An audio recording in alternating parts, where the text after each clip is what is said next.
Although Paul starts this passage by saying he's going to act like a fool, there is just so much in here for us to just consider really seriously as we follow Jesus.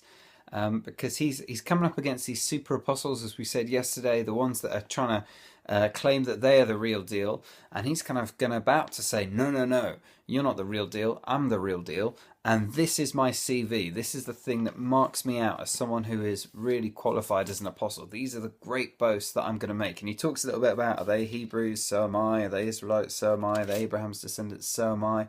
I'm crazy to talk like this. And then ultimately what he turns to is he turns to his suffering. And as I consider what I've been through, I mean, in my life, I've had some seriously bad diarrhea. I have had a cold on more than one occasion. Sometimes I have missed a meal because I've been very busy. And then I read Paul's suffering and I think, yeah, okay, I probably don't have a leg to stand on here. He's been whipped, he's been beaten, he's been left for dead. He's literally spent a day and a night floating around in the ocean because he was shipwrecked. On more than one occasion, he was shipwrecked. He's been in danger from basically every single thing on the planet. He's been cold, naked, he's felt the stress and the pressure of running a church. I mean, he just describes all of his sufferings. And then at the end of it, he says, if I'm going to boast, I'm going to boast in my weaknesses. The God and Father of my Lord Jesus Christ, who's be praised forever, knows that I'm not lying.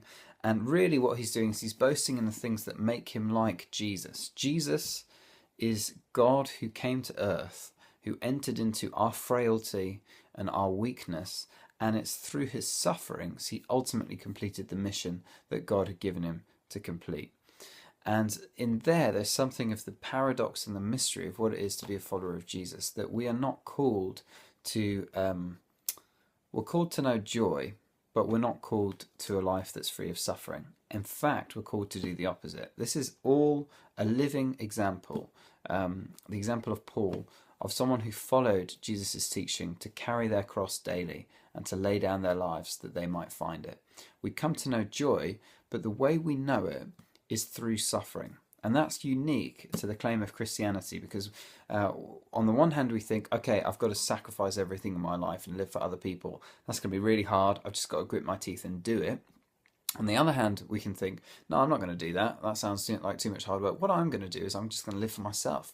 I'm going to fulfill every wish I have and I'm going to completely be totally selfish. And that's how I'm going to discover meaning in life.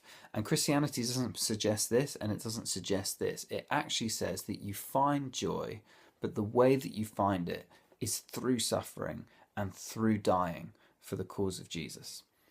If you're going to boast in anything today, boast not in your glories, but in your weaknesses and in your struggles. For these are the things that often bind us to God.